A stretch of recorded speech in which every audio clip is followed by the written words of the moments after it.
जानकीकान्तस्मरणं जय जय राम राम। श्री सीता लक्ष्मण भरत शत्रुघ्न हनुमत् समेत श्रीरामचन्द्र परब्रह्मणे नमः। सर्गः 15 श्लोका नंबर 11। नीलाञ्जननिबाः केचित् तत्राशोकाः सहस्रशः नन्दनं विबुधोद्यानं चित्रं चैत्ररथं यथा अतिवृत्तमिवाचिन्त्यं दिव्यं रम्यश्रियायुतं द्वितीयमिव चाकाशं पुष्पज्योतिर्गणायुतं पुष्परत्नशतैश्चित्रं पञ्चमं सागरं यथा सर्वर्तु पुष्पैर्निचितं पादपैर्मधुगन्धिभिः नानानिनादैरुद्यानं रम्यं मृगगणद्विजैः अनेकगन्धप्रवहं पुण्यगन्धं मनोहरम् शैलेन्द्रमिव गन्धाढ्यं द्वितीयं गन्धमादनम् अशोकवनिकायां तु तस्यां वानरपुङ्गवः सददर्शाविदूरस्थं चैत्यप्रासादमूर्जितं मध्ये स्तम्भसहस्रेण स्थितं कैलासपाण्डुरम् प्रवालकृतसोपानं तप्तकाञ्चनवेदिकं मुष्णन्तमिव चक्षुंषि द्योतमानमिव श्रिया निर्मलं प्रांशुभावत्वादुल्लिखन्तमिवाम्बरम् ततो मलिनसंवीतां राक्षसीभिः समावृताम् उपवासकृशां दीनां निःश्वसन्तीं पुनः पुनः ददर्श शुक्लपक्षादौ चन्द्ररेखामिवामलाम् मन्दप्रख्यायमानेन रूपेण रुचिरप्रभां पिनद्धां धूमजालेन शिखामिव विभावसोः पीतेनैकेन संवीतां क्लिष्टेनोत्तमवाससा सपङ्कामणलङ्कारां विपद्मामिव पद्मिनीं पीडितां दुःखसन्तप्तां परीक्षीणां तपस्विनीं ग्रहेणाङ्गारकेणेव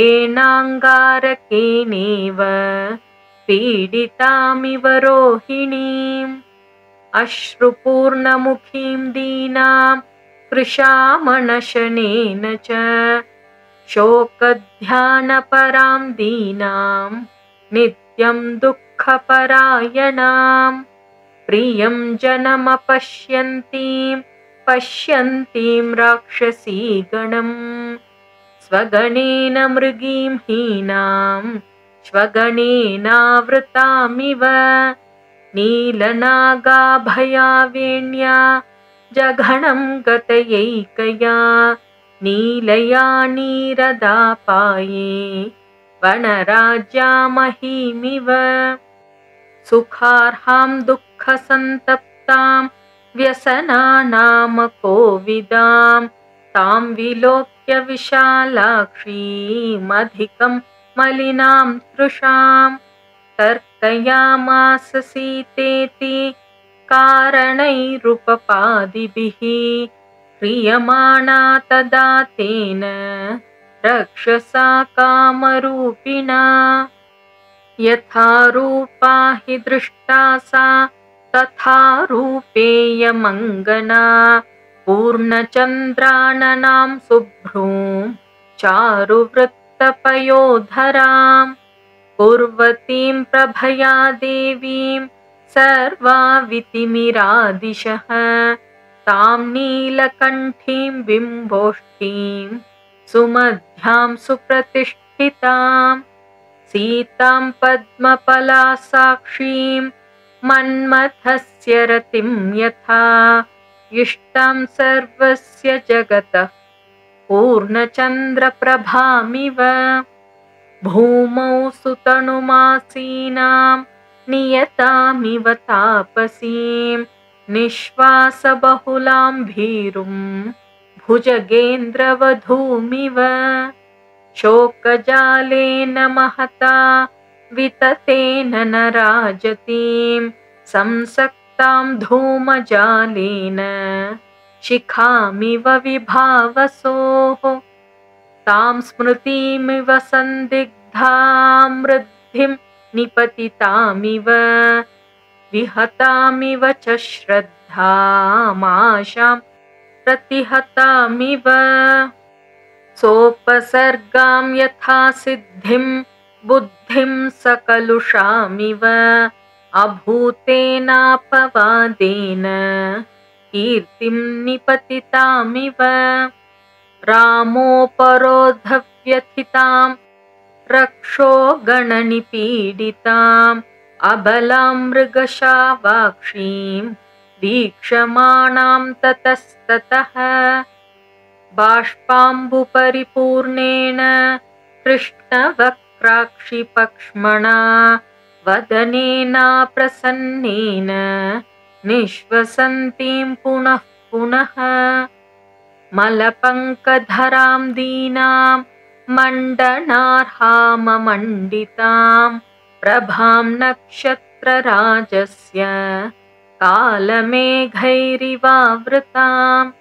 तस्य सन्दिदिहे बुद्धिस्तथा सीतां निरीक्ष्य च आम्नायाणामयोगेन विद्यां प्रशिथिलामिव दुःखेन बुबुधे सीतां हनुमाननलङ्कृतां संस्कारेण यथा हीनां वाचमर्थान्तरं गतां तां समीक्ष्य विशालाक्षीं राजपुत्रीमनिन्दितां तर्कयामास सीतेति कारणैरुपपादयन् वैदेह्यायानि चाङ्गेषु तदा रामोऽन्वकीर्तयत् तान्याभरणजालानि गात्रशोभिन्यलक्षयत् सुकृतौ कर्णवेष्टौ च स्वदंश्रौ च सुसंस्थितौ मणिविद्रुमचित्राणि हस्तेष्वाभरणानि च श्यामाणि चिरयुक्तत्वात् तथा संस्थानवन्ति च तान्येवैतानि मन्येऽहं यानि रामोऽन्वकीर्तयत् तत्र यान्यवहीनानि तान्यहं नोपलक्षये यान्यस्यानावहीनानि तानि मानि न संशयः पीतं कनकपट्टाभं स्रस्तं तद्वसनं शुभम् उत्तरीयं नगासक्तं तदा दृष्टं प्लवङ्गमैः भूषणानि च मुख्यानि दृष्टानि धरणीतले अनयैवापविद्धानि स्वनवन्ति महान्ति च इदं चिरगृहीतत्वाद् वसनं क्लिष्टवत्तरं तथाप्यनूनं तद्वर्णं तथा श्रीमद्यथेतरत् इयं कनकवर्णाङ्गी रामस्य महिषी प्रिया प्रनष्टापि सती यस्य मनसो न प्रणश्यति इयं सा यत्कृते रामश्चतुर्भिरिह तप्यते कारुण्येनानृशंस्येन शोकेन मदनेन च स्त्रीप्रनष्टेति कारुण्यादाश्रितेत्यानृशंस्यतः पत्नी नष्टेति शोकेन प्रियेति मदनेन च अस्या देव्या यथा रूपमङ्गप्रत्यङ्गसौष्ठवम् रामस्य च यथा रूपं तस्येयमसि ते क्षणा अस्या देव्या मनस्तस्मिंस्तस्य चास्यां प्रतिष्ठितम् तेनेयं स च धर्मात्मा मुहूर्तमपि जीवति दुष्करं कृतवान् रामो हीनो यदनया प्रभुः धारयत्यात्मनो देहं न शोकेनावसीदति एवं सीतां तथा दृष्ट्वा हृष्टः पवनसम्भवः जगाम मनसा रामं प्रशशंस च तं प्रभुम् इत्यार्षे श्रीमद् रामायणे वाल्मीकीये आदिकाव्ये